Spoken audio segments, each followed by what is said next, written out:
Meu Senhor e meu Deus, creio firmemente que estás aqui, que me vês, que me ouves. Adoro-te com profunda reverência. Peço perdão dos meus pecados e graça para fazer com fruto este tempo de oração. Minha Mãe Imaculada, São José, meu Pai e Senhor, anjo da minha guarda, intercedei por mim. Se já leste o Evangelho de hoje, pode ser que tenhas ficado escandalizado com aquilo que aconteceu entre os apóstolos.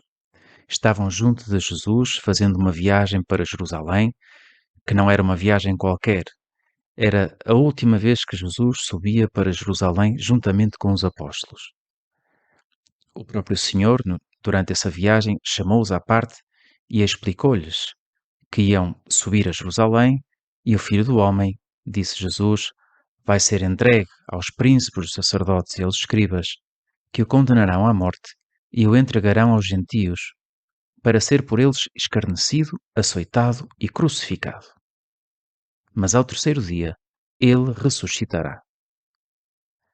Senhor, não poderias ter sido mais claro. Explicaste com pormenor tudo aquilo que ia acontecer e era algo de terrível. Jesus avisou aos apóstolos que ia ser condenado à morte. Avisou-os que iriam ver Jesus passar por todo este sofrimento, mas que esperassem pelo dia da sua ressurreição. Seria de esperar que os apóstolos, depois de ouvir isto, fizessem toda a viagem um bocadinho pensativos, pelo menos, refletindo sobre estas palavras de Jesus, mas não foi nada disso que aconteceu. Com um pouco sentido de oportunidade, a mãe dos filhos de Zebedeu, quer dizer, de São Tiago e de São João, aproximou-se de Jesus com os filhos ao lado e prostrou-se para lhe fazer um pedido. Ordena que estes meus dois filhos se sentem no teu reino, um à tua direita e outro à tua esquerda. Temos aqui nada mais, nada menos do que uma tentativa de meter uma cunha junto de Jesus, de fazer um jeitinho. É uma mãe que mexe os cordelinhos para que os seus filhos estejam bem. Desculpamos a mãe dos filhos de Zebedeu, porque uma mãe quer sempre o melhor para os seus filhos e ao fim e ao cabo ela acertou. O melhor para os seus filhos era estar junto de Jesus. Mas pode-nos parecer um pouco escandalosa esta tentativa de corrupção, digamos assim, fazer com que os seus filhos passassem à frente dos outros apóstolos para estar à direita e à esquerda do Senhor.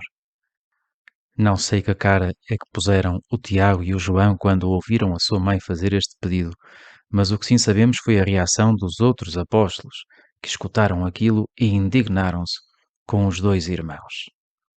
Entretanto, Jesus respondeu: Não sabeis o que estáis a pedir. Podeis beber o cálice que eu hei de beber? E eles disseram: Podemos. Então Jesus declarou: Haveis de beber do meu cálice, mas sentar-se à minha direita e à minha esquerda não pertence a mim concedê-lo. É para aqueles a quem o meu Pai o designou. Jesus falou de beber esse cálice que ele estava a ponto de beber. Falou da sua cruz, falou da sua entrega total por amor de nós na cruz. E perguntou-lhes se eles eram capazes de fazer o mesmo. E claro, Tiago e João não sabiam bem o que estavam a dizer, mas com toda a audácia responderam: Podemos. E de facto, João acompanhou o Senhor ao pé da cruz e de facto, quer Tiago, quer João, depois beberam desse mesmo cálice e deram a vida por Jesus. Estar perto do Senhor corrige os desvios do seu coração.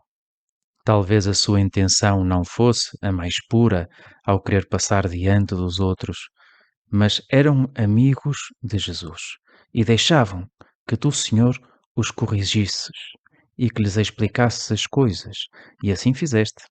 Jesus chamou todos no final desta grande discussão que isto provocou e disse-lhes: Sabeis que os chefes das nações exercem domínio sobre elas e os grandes fazem sentir sobre elas o seu poder. Não deve ser assim entre vós. Quem entre vós quiser tornar-se grande, seja vosso servo, e quem quiser ser o primeiro, seja vosso escravo. Os apóstolos ainda não tinham percebido totalmente qual era a sua missão. E Jesus explica-lhes: também com este exemplo de que não deviam desejar estar em primeiro lugar, mas desejar estar em último, para servir, para poder servir os outros.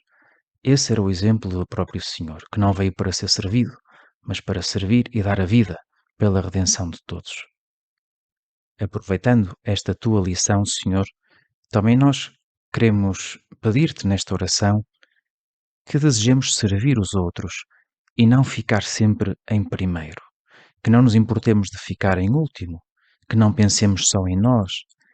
Queremos pedir-te que nos ajudes a não cair na tentação de andar sempre à procura de favores, de jeitinhos, de meter uma cunha aqui e acolá, pensando só em nós, sem nos darmos conta do mal que podemos provocar a outras pessoas.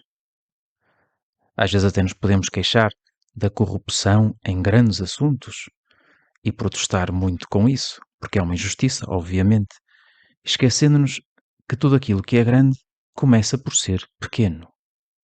Dá-nos, Senhor, um grande amor à virtude da justiça, à justiça vivida com caridade. É algo que apreciamos tanto quando somos tratados de uma forma justa e que nos irrita tanto quando assim não é. Li numa ocasião aquilo que aconteceu com o famosíssimo Eça de Queiroz.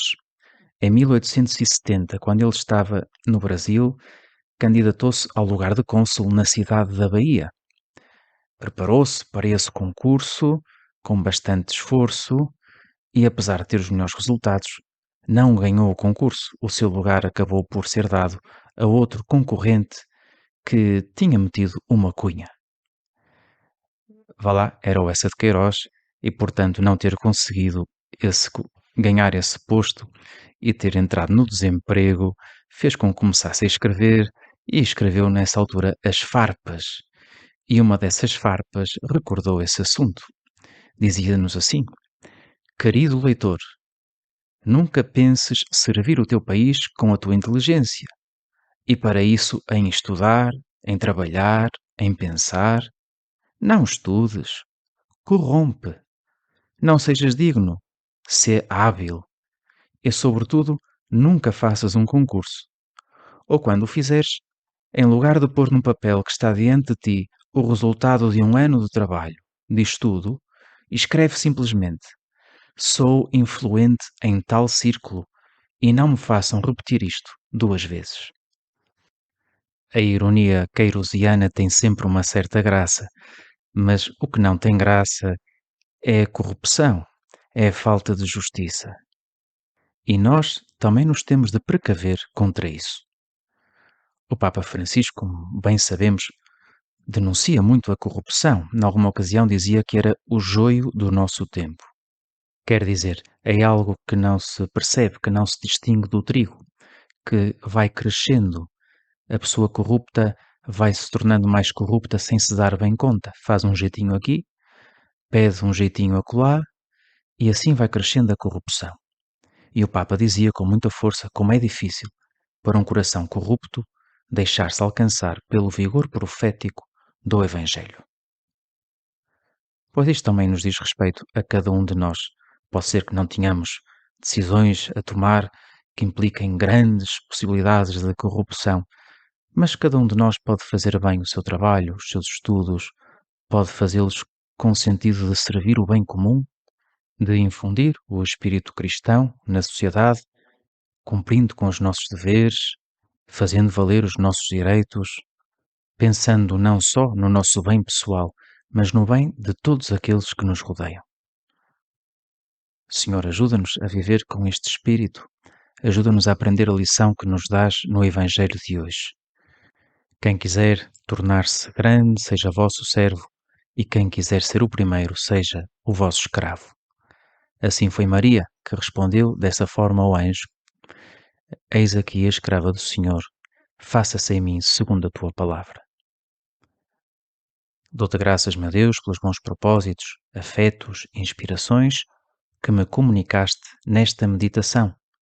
Peço-te ajuda para os pôr em prática. Minha Mãe Imaculada, São José, meu Pai e Senhor, anjo da minha guarda, intercedei por mim.